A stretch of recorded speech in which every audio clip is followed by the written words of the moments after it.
Alright, YouTube, so I'm hitting you guys with a major throwback today because we have an update to the 28 Days franchise, which I've done a couple of videos on the channel that go back 3 to 4 years. It's been quite a while since we talked about this. But November 1st was the 20th anniversary of 28 Days Later releasing. Now, it released initially in 2002 in the United Kingdom and Ireland, but then in 2003, it eventually did come to the United States. And as I mentioned in that initial video I did on 28 Months Later, 28 Days Later is my favorite movie of all time. Like, I absolutely love the post-apocalyptic setting. I love zombie genre films, and I know every time I say that, people want to come to the comments like, it's not a zombie movie, but yeah, no shit.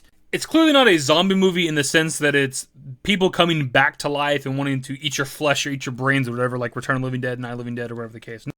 But it's clearly in the zombie genre, and the fact that I have to explain that every time I talk about this movie is just kind of embarrassing. It should not have to be explained to you. It's literally been credited for the last 20 years now for revitalizing the zombie genre at the turn of the century, because there wasn't really zombie films in the early 2000s, late 90s that much, right? And obviously The Fast Infected in 28 Days Later would go on to inspire the zombies for Zack Snyder's Dawn of the Dead remake in 2004. Again, I'm not trying to argue that the Infected and 28 Days Later are actual, literal zombies, but it's a zombie-style movie. I can literally I just get this all the time. I just want to get this off my chest. I want to talk about it. Because I still get comments to this day anytime I mention 28 Days Later as a zombie film. Like, even in, Walking Dead videos I mentioned, I can show you a comment right here from within the last day or so of somebody trying to explain to me the distinction between the two, like I don't already know. Anyways, moving on, Danny Boyle and Killian Murphy did a recent anniversary panel with NME, which is New Musical Express, which is like a British website or whatever, for the film, to talk about the original 28 Days Later. And obviously they touch on the potential for a third film, which is, of course, why we're here. Now, I do recommend that you go and read this article if you want to, because they talk a lot about the first film, which is pretty cool. But we're just here for the potential 28 months later.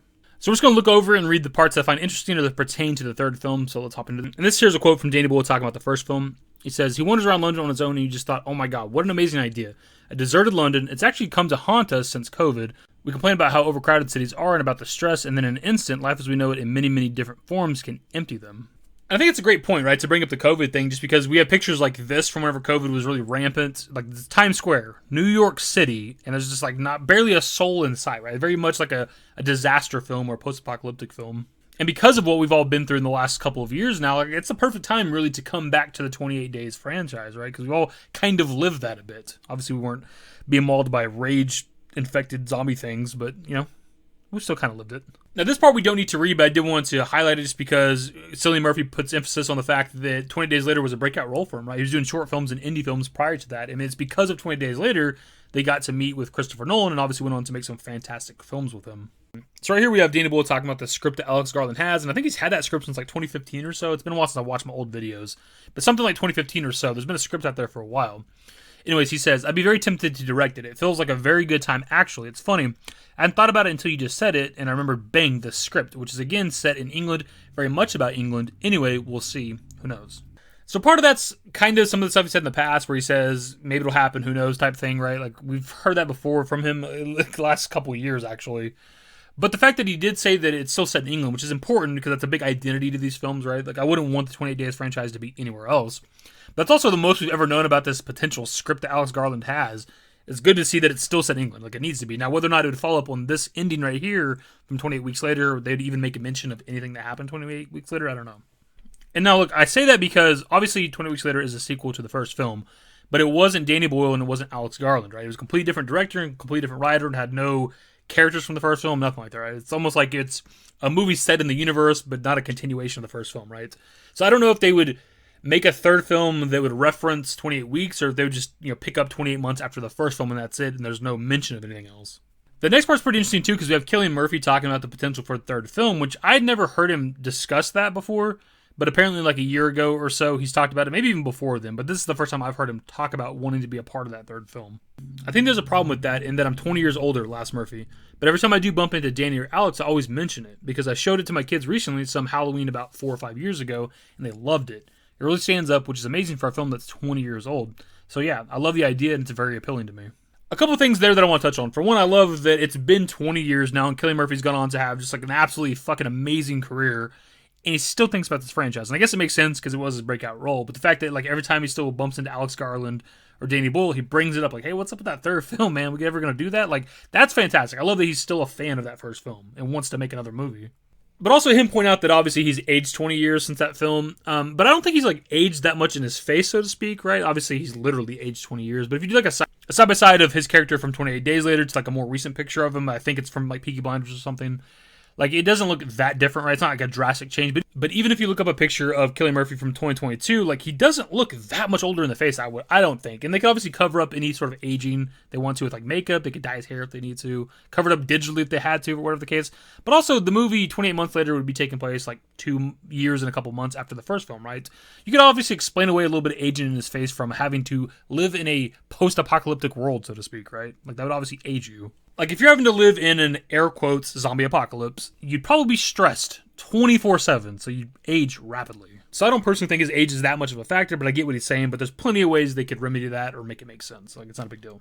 But also, something I want to put emphasis on, the fact that he expressed so much interest in this third film makes me wonder if that's not a kind of like roundabout confirmation that his character of Jim is a part of Alex Garland's script, because since he's so on board with doing that third film, does that maybe mean that Jim is a part of that third film? And it's actually something we talked about with that initial video like 4 years ago, is what would the third film be? Would it be like a brand new story set in the universe with brand new characters? Would it pick up with like Jim and Selena from the end of the first movie? Would it pick up with like the kids that survived from the second movie? Maybe a combination of both of those? Like, it's hard to say, but the fact that, you know, obviously Killian Murphy wants to be a part of the third film, maybe Jim's involved. Or he kind of have to be, I guess. There's also, of course, the comic book series for 20 Days Later that actually had the character of Selena from the first movie that survived at the end. Like, it picks up after the events of the first movie and stuff like that, so they could incorporate that a bit into it. I would hope that Selena's a part of the third film if Jim's going to be a part of it, but who knows. That's also worth mentioning, too, is the comic book series, because there's quite a bit of them out there. I don't know how much of that would or could be incorporated into a third film, into a 28 Months Later. I don't know. It's been a while since I've looked at these, so I don't even know how much would be able to be used for a third film that takes place that far into the future. And lastly, right here, we have this quote from Danny Boyle that says, "It might come back into focus because one of the things that's happening in the business at the moment is it has to be a big reason for you to go to the cinema, because there are less and less reasons. It's hard for companies distributing films and for cinema chains to show films. They're struggling to get people into the cinema unless it's something like Top Gun Maverick or a Marvel film, obviously. But a third part would get people in if it was half decent." And I absolutely got to agree with him, right? I think a third film would perform well at the box office. And that's, again, kind of the premise of that video from 4 years ago. Like, where the hell is 28 Months Later? That was the entire premise. It's like, both movies were financially successful. The fan base is there. Like, why haven't we got to the third film yet? Plus, I think it'd be great to have Danny Boyle come back to the genre that he helped reinvigorate 20 years ago. Because obviously, over the past 2 decades, there's just been so much zombie content. So I like to see his like modern take on it now. But my dudes, that is more or less the video. I just want to give you guys a bit of an update because we haven't talked about this in several years at this point. But also that I think now more so than ever, it's just a matter of time, not a matter of if. Because we have Alex Garland's had the script forever. The last several years, Danny Boyle's been saying that he's interested in making that third film, and even more directly here lately, he says he's interested in directing it for sure. And then we also now have Killian Murphy that's on board for a third film as well. So I think it's just a matter of when. And of course, if there's ever any updates to this or any sort of trailers in the future or whatever the case, we'll definitely be on top of all of that. It might be another year or two when we make another video, but we'll be there talking about it when it happens. That's the video. Social networks in the description below. Follow me on Twitter, dashingdavidYT. That's it. Bye. Used to care what people thought, but now I care more, and nobody out here's got it figured out. So therefore, I've lost all hope of a happy ending, depending on whether or not it's worth it. So insecure, no one's perfect. We spend it with no shame. We blow that like Coltrane. We in here like Logain or leave it like Cobain.